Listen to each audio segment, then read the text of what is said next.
there may be one person in America that doesn't know your story. So I want to start with a 3-minute summary, but then I want to go back and walk forward to that outcome again. So I'll give the highlights, and if I mess it up, you straighten it out. Yeah, go for it. High school football coach. You had the audacity to pray with the team at the end of a game in a quiet, unassuming way. School board objected to that. You lost your job. The attorneys got involved, went all the way to the Supreme Court, and you got your job back. Or is that the high-level view? High-level view, yeah. We went to the Supreme Court twice, and we lost 7 times over 8 years. So it was a long, drawn-out struggle. Okay. So there's movies, and there's a new book called Average Joe that tells that story. Is that right? Yes, sir. You nailed it, yeah. And where can we get this book? Amazon, Barnes & Noble, anywhere a book is sold, you could absolutely find one. Okay. Now, I'm a people person. I'm a pastor, so I live in the middle of people. And we hear a story like yours, and I think, oh, wow, I'd like a movie and a book. But I've read a bit of your book, and I don't want a movie and a book. I didn't want a movie and a book, to tell you the truth. So I want to go back. You didn't have the perfect childhood. Right. You had to overcome some things as a young person. Can you tell us a little just about that beginning? I want to walk all the way forward. Yeah, absolutely. I was an unwanted pregnancy, and instead of, by the grace of God, I was not aborted. So we wouldn't even be sitting here today. And they chose life instead, put me up for adoption. I was adopted into a family that couldn't have kids. And then God and miracle science, they started having kids left and right, and they didn't really need me anymore. I became an angry kid, got kicked out of every school, in and out of group homes, foster homes, boys' homes. Kind of found my calling in the Marine Corps for a while, because that was a great place that I could get paid to fight. And spent 20 years in the Marine Corps serving my country and really being in love with the First Amendment and in our Constitution. And God kind of called me after that, and that's when everything kind of went, according to me, went really sideways in my life, because it was not the plan that I originally saw myself living. Well, thank you for your service. Absolutely. Where'd you serve? Just about everywhere. Over 20 years. I started on the East Coast, West Coast, overseas. Got to do a tour over in the Gulf War. So got to serve in the best of times and in the worst of times during combat. That's amazing. So you came to faith really later in life with a life full of pain and heartache. I don't want to highlight that, but I don't want to skip past it. Yeah. Because we both interact with enough people, and I think the devil tells us this lie, that if your life isn't perfect or your family situation isn't perfect or if you've made a mistake, that you're doomed to the scrap heap. And as I read your story, I mean, it was emotional for me, because it took a lot of determination to keep overcoming the things and the rejection that got put in front of you. Well, the little did I know that was God, and in his master plan, all those little broken pieces of your life are just puzzle pieces. And you don't know what the picture looks like until you let God set them all together. And then, boom, it was like, oh, they all make sense now. That's why I went through all of this. And it's a beautiful picture when you turn it over to God and let him be the designer. And we talked a little bit before we started. You came to faith a little later in life. Really in a crisis point in your life again. Right. I just got out of the Marine Corps. I thought I was very successful in life. I had a great career in the Marine Corps, and I married my childhood sweetheart. We were both come from broken families, and I didn't know what I was doing. She was a good Christian girl, and we weren't evenly yoked. And really, I had to throw myself on the altar to save my marriage. I said, God, if you give me my wife, I'll give you my life. And little did I know what that meant at the time, but I'm a man of my word, and I know how to serve. And God just called me right there, and boom, put me on this other track. And your coaching career followed that. Right after, it was not even 2 weeks after I was on the altar, and I was approached by the athletic director of the school. I was out on a run one day, just like in the movie. I was out on a run, and this guy pulls up alongside me, and I'm thinking, here I am going to have to fight this guy. And he's offering me a job. So God spoke to this man, complete stranger, who listened to the word of God, and was obedient, and just pulled over over his car and asked me and started pursuing me from there. And it took a while for me to get there, almost a year to start coaching. But I saw Facing the Giants, and it was like God put the pieces together and said, hey, I am calling you. And it was the first time I've heard God's calling in my life. And it was to serve these young men. So you're coaching high school football, and you have that because of your conversion experience and the way the Lord put all that together. You pray at the end of the game? Right. So because I don't know anything about football. The X's and O's is still beyond me. But I knew about leadership and discipline and team building. And that's why they hired me. And I think that's why God called me, is for these young men, to help them be better young men. And when he had me there, when I threw myself onto the living room floor crying after watching the movie Facing the Giants, just like in the movie, God, I will give you glory after every game. And that's the way it started. Just very simple, a simple prayer, 15 seconds on the field after the battle.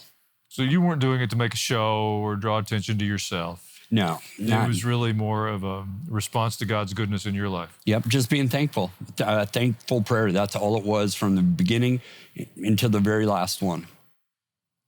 And there was, did a parent object? What sent the flag up that got the whole thing started? And if you really believe this, and this is only, the spiritual battle that goes on. I mean, you can't make this stuff up. We had an administrator in another school district saw one of our football games and saw the two teams come together after this great battle. I mean, it was a great fight. And I mean, there were fist fights on the field. And afterwards, we all got together and had that moment of peace. And they saw this, and he felt compelled to call our principal and said, I just got to tell you what your football program is doing is awesome. So this all started from a compliment, and they wanted to know, well, what was so awesome? And then their lawyers got involved, and it got out of control, went viral overnight. So the enemy meant something to destroy, and God turned it into something incredible. But that battle lasted 7 years? 8 years, nine years to get me back on the football field, 9 football seasons. That's how I count time, football seasons, of course. But so you had, this is the part that captured my attention. I had to smile. It was as if God prepared you and put you in the right place. I know lots of Christians who have a little bit of, I call it like greenhouse Christianity. We're like orchids. If you put us in the perfect environment, we can hold it together for a little bit. But God recruited somebody that had overcome a lot of pain and rejection in childhood, 20 years in the Marine Corps, put you at the 50-yard line of a football field, and some knucklehead objects. Now, some people might have wilted and gone home, but I'm reading your story. Before I ever get to the rest, I'm thinking, oh, this man's not going anywhere. Yeah. And so I had to laugh. I mean, it's like Moses at the burning bush. God put you at that 50-yard line. Oh, and there was no other explanation for it. And he gives us the choice, that whole free will thing. And to be an example for my guys, I always tell my kids, every one of my players, you do what's right, even if it's not popular. Now, here's a perfect example for me to show them what that practice looks like. Even if this is not popular, if this is going to cost me everything, it was the right thing to do.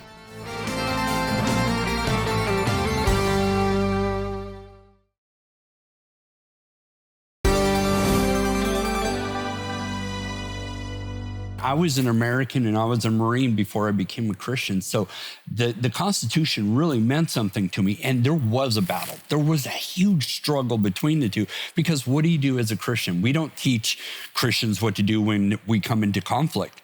I was very torn between the two, but as that American red-blooded fighter, I was like, no, this is the right thing to do. And I'm gonna put my flag on this 50-yard line. I'm gonna die on this hill. And it did end up costing me everything, but it was the absolute right thing to do. And I set the example for all my players for all the years that I coached, that this is the right thing to do. And even if it costs you everything, you still do it. But it's even more, it's a little more convoluted, because you work for the school, but your wife works for the school district. Yeah. Tell me he doesn't have a sense of humor. Yeah. She's the head of HR? The head of HR. She is the director of HR for the school district. So you can imagine over these years, and she stayed on the whole entire time we were going through this. She was on the payroll and in that position for another 5 years while we were going through this battle. And so we were at odds. I'm talking, it wasn't just a spiritual battle. We had a battle in our house every single day. And we almost got divorced over this because we did not see eye to eye in so many ways. Well, you shared with me a bit that, I mean, you really got to a crisis point, and you had one of those coincidences. Coincidences, yeah. Can you tell us about that? Right. So when I got offered the job, I watched Facing the Giants, and I heard my calling. Well, over this time, we were going through this battle where we just got up to the Supreme Court, and the court turned us down, and my wife thought, oh, we're over. It's done. There's no way forward anymore. It's finally done.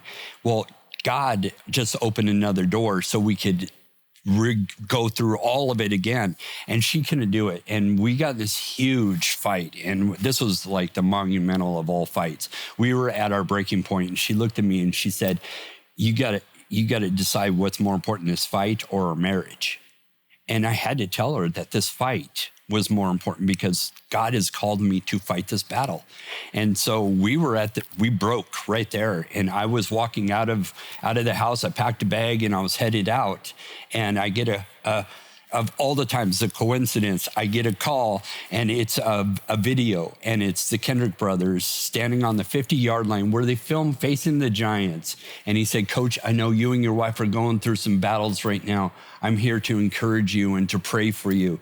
And I lost it. I fell down the stairs, broke her banister off. She comes running out. I hand her the phone, she's thinking I'm going to call 911 or something. And we sat there and we just cried in each other's arms, and it was like the scales were removed from her eyes. She just instantly understood for the first time, and this is years into this, and at our breaking point, she finally understood that this was God, and God intervened at the 11th hour, 59 minutes and 59 seconds. So I always tell everybody, God doesn't show up when you want him to, but he sure as heck will show up when you need him to.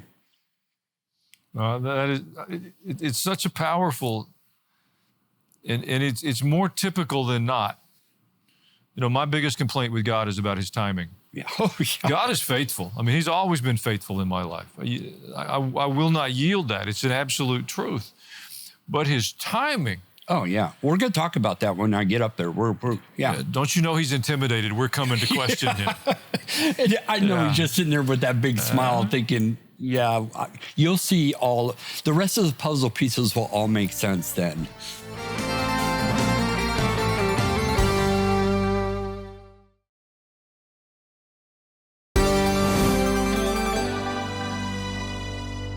So you got to the grand reveal. Yeah. I heard Corrie ten Boom speak one time. And she walked out on stage with a piece of fabric, and she held it up, and it was just a tangle.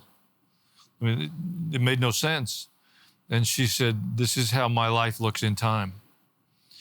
And she flipped it over, and it was a piece of needlework. Oh, yeah. And it was this beautiful piece of artwork, but you had to be on the right side of it to see it. And I never forgot, I mean, with the horrors of her life and all the things she suffered. And I think when we walk through these seasons, when you're in the midst of the battle, it doesn't feel like a God thing. No. You know, even if the Lord is intervening to give you the strength you need to continue to stand today, it's unpleasant, it's uncomfortable. It doesn't feel like a God story. And when I read your story, I mean, it resonated with me. It's just 7-8 year window you all walked through. And yeah, now you've got a movie and books and you're speaking, but you wouldn't have volunteered for that assignment, I'm pretty sure. And I didn't want to go through it the whole entire time. There was a battle every day. I did not want to go through this. One of the inspiring things was in the Bible is when Jesus was in the Garden of Gethsemane, and he's like, you know, Father, if this cup could pass. I said that every day. I was like, God, I don't want to do this. I just want to coach high school football. I don't want to put my family through this. I don't want to fight with my wife. I don't want to fight with my community, the school. The school districts are my friends. Not the principal. Well, the principal's a friend of mine, but the superintendent, he goes to the same church as I do. We're friends. This is a small community, and this was just crazy to go through. And I couldn't understand why this. It was a 15-second prayer.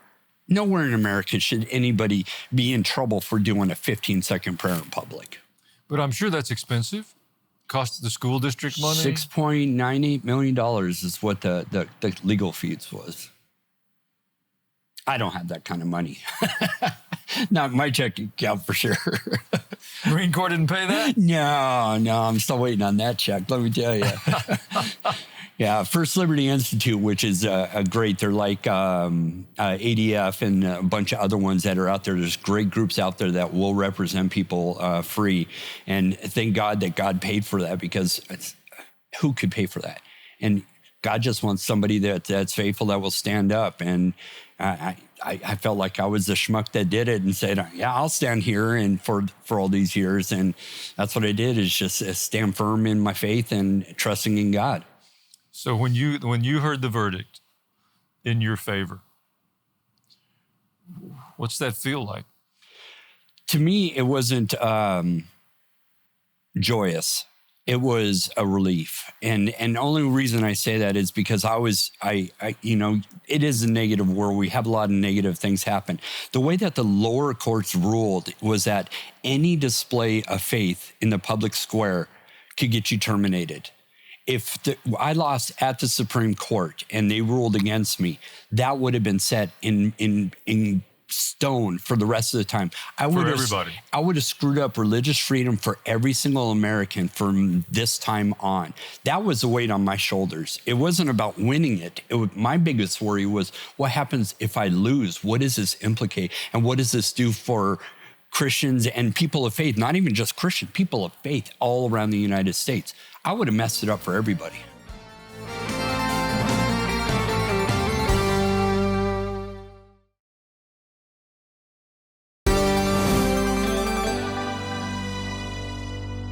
So then you win the case.